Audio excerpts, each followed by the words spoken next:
Mais informação, bate-papo e entrevista. Vamos conversar com a deputada Janaína Pascoal, do PSL. Ela vai falar um pouquinho sobre a situação da pandemia do novo coronavírus e também sobre as iniciativas do Legislativo Paulista, Kate. Olá, boa tarde, deputada. Seja muito bem-vinda aqui ao Jornal da Rede Alesp. Honra minha. Estão me ouvindo bem? Estamos sim, deputada. Perfeitamente, ótimo. Som cristalino. Que bom. Legal, para começar o nosso bate-papo, deputada, o TJ está discutindo a lei do parto de autoria da senhora. Gostaria que a senhora comentasse, fizesse uma introdução em relação a esse tema e discorresse um pouco sobre o assunto. Sim, muito antes, desse caso, eu venho falando, antes de ser deputada até, que eu fico sempre muito triste quando um deputado leva questões internas ao legislativo para o judiciário, porque toda vez que o deputado faz isso, ele diminui o legislativo, ele infantiliza o legislativo. Eu sempre fiz essas críticas no âmbito federal e, infelizmente, estamos vivenciando isso no âmbito estadual.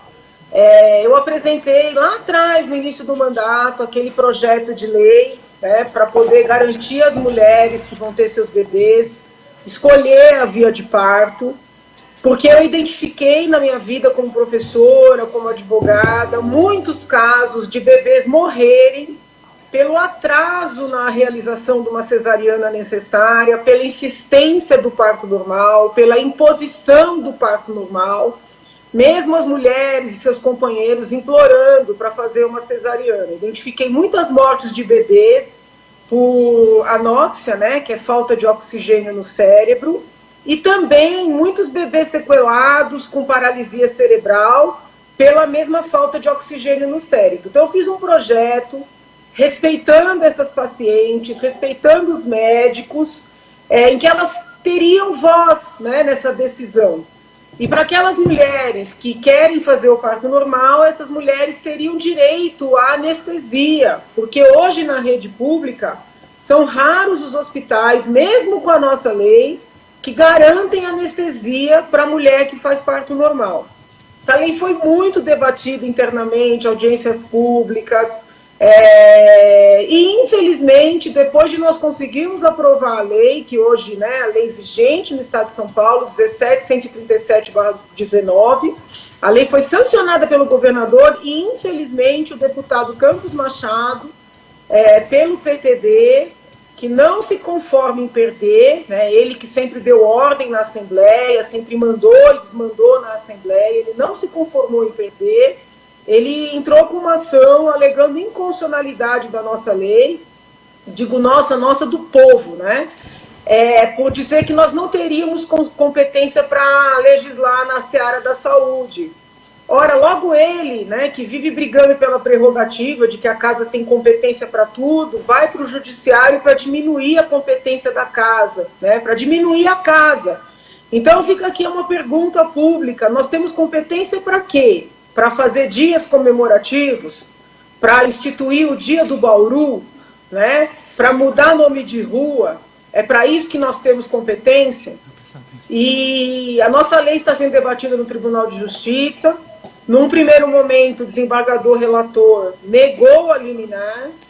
Infelizmente, na hora de dar o voto, seguiu a argumentação do deputado de que a casa não teria competência para falar nessa seara da saúde, o que, com todo respeito ao desembargador, eu não posso concordar, sobretudo depois do último julgamento do Supremo, dizendo que os governos estaduais, que o Estado tem poder, inclusive para decidir fazer isolamento, não fazer isolamento, abrir, fechar, para preservar a saúde em meio a essa pandemia do Covid. Houve julgamentos outros no próprio Supremo, garantindo o direito de São Paulo de legislar a respeito da questão do amianto para preservar a saúde. Então, fico aqui respeitosamente, a minha crítica a esse voto, respeitosa sempre, e o meu sofrimento, a minha apreensão com qual será o julgamento definitivo do Tribunal de Justiça, mas seja qual for o julgamento, eu não faço críticas ao tribunal, eu faço críticas ao deputado, que não soube perder, que não aceitou a decisão desta casa e foi ao Poder Judiciário para diminuir a casa. E eu quero que as mulheres paulistas, as mulheres que moram em São Paulo, saibam que se elas perderem o direito de decidir sobre o parto que elas querem fazer, a responsabilidade é do deputado Campos Machado. Porque as mulheres que têm dinheiro para pagar seus partos, elas já escolhem se querem fazer parto normal, parto cesariana, se querem fazer parto humanizado, na banheira, com música clássica, elas já escolhem se vão ter doula ou não. As mulheres que têm convênio, com talvez menos, né, vamos dizer assim, possibilidades, mas elas também escolhem se querem parto normal ou se querem cesariana. As mulheres que dependem do SUS são humilhadas diariamente, elas chegam nos hospitais, muitas vezes com 40 semanas, são mandadas de volta, de ônibus, elas imploram para fazer cesariana, algumas já tiveram problemas nos partos anteriores, algumas chegam até com indicação de cesariana e ouvem que naquela maternidade faz-se só o parto normal. É importante deixar muito registrado que a culpa vai ser exclusivamente do deputado Campos Machado, porque essas mulheres seguirão, né, se derrubarem a nossa lei, seguirão sem um instrumento. Mesmo com a lei, eu recebo todo dia no gabinete denúncias de que maternidades não respeitaram a lei, umas alegando que não tem que respeitar por serem municipais, outras por serem filantrópicas, outras por serem OSs, né? Apenas as maternidades do Estado estão respeitando a lei, o que é já um desvio. É importante dizer também que as empresas, as OSs, elas recebem praticamente o mesmo valor pelo parto normal e pela cesariana, mas elas gastam muito menos com o parto normal. Então existe um interesse econômico financeiro em derrubar a nossa lei também, né? Então eu estou muito triste, não é por mim, né? É para as mulheres mais simples do nosso estado. Eu estive no Ministério da Saúde pedindo apoio para essa minha iniciativa, pedi para parlamentares federais nacionalizarem, eles estão tentando, já apresentaram, outros estados da federação também, mas São Paulo conseguiu aprovar a lei. E o deputado Campos Machado está fazendo de tudo para derrubar essa lei. Não é vaidade minha defender a lei, né? Eu não criei essa lei para querer aparecer nem para pedir voto. Eu criei essa lei em função dos muitos casos de mortes de bebês e de paralisia cerebral de bebês que eu testemunhei na minha vida jurídica, infelizmente, né? Então, assim, vamos torcer, vamos rezar, né, para que a lei seja mantida. A Procuradoria da Casa está fazendo um trabalho primoroso, sob o ponto de vista jurídico, para defender a lei. Infelizmente, eu não sou parte, né, os procuradores da Casa, que são muito competentes, são. Então, eu estou torcendo e rezando para que a lei seja mantida. Mas se a lei for derrubada, o único responsável é o deputado Campos Machado. Graças a ele, as famílias seguirão sofrendo nas maternidades, implorando uma cesariana, as mulheres passarão 14 horas chorando durante um parto dolorido, tudo graças ao deputado Campos Machado, que fique bem registrado aqui. Certo. Deputada, na semana passada, os deputados tiveram a oportunidade de fazer uma reunião virtual juntamente com o governador João Dória, a participação também de 3 secretários, né, o secretário da Casa Civil, o da Saúde e também do Desenvolvimento Regional. Na ocasião, o governador falou da terceira fase aí de testes da vacina, né, contra a Covid-19, que inclusive está sendo desenvolvida aí pelo Instituto Butantan em parceria com um laboratório chinês. E nessa reunião, inclusive, ele afirmou que essa é uma vacina segura, né? Hoje, na Comissão de Saúde, os parlamentares irão ouvir o secretário estadual da Saúde, José Henrique Guerman, e ele, inclusive, vai tratar desse assunto. Como que a senhora está vendo, né, todo esse contexto, esse desenvolvimento da vacina? Qual que é o panorama que a senhora faz? Então, na semana passada, eu fui à Procuradoria-Geral do Estado, fizemos uma reunião presencial com a senhora procuradora e a equipe dela, para tratar da contratação dos respiradores, né? Eu tinha muitas dúvidas jurídicas sobre a contratação E eu aproveitei essa visita para tratar também da questão da vacina. E até aquele momento, a reunião com a procuradora foi na quinta pela manhã, a reunião com o governador foi na quinta à tarde. A procuradoria ainda não tinha recebido nenhuma documentação dessa contratação, mas ficou já o meu pleito na procuradoria que tivessem um olhar carinhoso para esse tema, porque eu estou preocupada com essa vacina. Na reunião com o governador, eu me inscrevi para falar, mas muitos colegas se inscreveram antes, então eu não tive oportunidade e pretendo formular algumas indagações ao senhor secretário. Eu não vou tratar aqui da parte da contratação, das minhas dúvidas de cunho, vamos dizer assim, econômico, financeiro. Até já fiz requerimento de informação nesse sentido. A minha preocupação maior tem a ver com a saúde, né, das pessoas que receberão essa vacina a título de teste. Por que eu digo isso? Porque eu localizei uma matéria no New York Times dizendo que o próprio povo chinês tem resistências com outras vacinas desenvolvidas por este mesmo grupo. E as resistências se devem ao fato desse grupo ter, num passado recente, aplicado vacinas que não surtiram nenhum efeito em bebês chineses. Então, o próprio povo chinês tem essa resistência. Quando o governador anunciou essa questão, ele disse que esses testes, essa terceira fase, esses testes seriam realizados apenas em brasileiros. E aí eu fico em dúvida, né? Por que não serão realizados em chineses também? Um dos argumentos que estão levantando é de que, como o Brasil está no centro da epidemia, faria sentido fazer a aplicação dessas vacinas aqui, e a China já está saindo, né? Já praticamente saiu do problema. Isso é uma meia-verdade, né? Porque, assim, toda hora nós lemos que em algumas cidades chinesas eles estão de novo pensando em fechar, apareceram novos casos. Então, não me parece uma verdade absoluta essa questão. Quando a gente pergunta sobre protocolos de pesquisa, sobre os contratos, a resposta do governo é sempre de que é sigiloso, é sigiloso. E eu não gosto muito dessa história, né, de tanto sigilo assim. Por quê? Houve consulta a outras empresas, né? Como é que foi escolhida esta empresa especificamente? Também os contratos dos respiradores foram firmados com uma empresa chinesa que, teoricamente, teria sido checada pelo tal escritório em Xangai. Houve um erro crasso nessa contratação, na melhor das hipóteses. Por que eu tenho que confiar agora na contratação de uma outra empresa chinesa, teoricamente, também checada pelo tal escritório em Xangai? Então, são pontos que estão me preocupando, sobretudo pelos anos que eu dediquei, né, ao estudo da bioética, a ministrar a disciplina bioética. E aqui eu quero fazer um contraponto, que pode até aparentar, né, ser uma questão político-ideológica, mas não é. Todo dia a gente ouve políticos e cientistas criticarem, né, o uso da cloroquina ou o protocolo do Ministério da Saúde envolvendo a cloroquina. Mas a cloroquina é um medicamento que existe há 70 anos. Né? Pessoas tomam para várias patologias.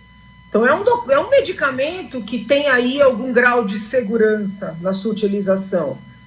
E tantas críticas à cloroquina, né? E, de repente, tantas matérias, vamos dizer assim, aplaudindo essa tal vacina, tão pouco detalhada para a população. Então, eu vejo, assim, uma desproporcionalidade na reação diante do uso da cloroquina e na reação ao aparecimento aí quase que surpreendente dessa tal vacina, né? Sem nenhum demérito ao Butantan, sem nenhum demérito aos profissionais brasileiros. O mundo inteiro está correndo atrás dessa vacina e, de repente, é em São Paulo que vão testar 9 mil pessoas, né, com uma vacina oriunda da China, sendo certo que até o povo chinês tem contestado a qualidade, a eficácia, né, das vacinas feitas lá. Então, assim, eu externo aqui a minha preocupação respeitosa, eu entendo a felicidade do governador, mas eu tenho o dever de levantar essas questões, pretendo formulá-las também ao senhor secretário da Saúde nesta tarde.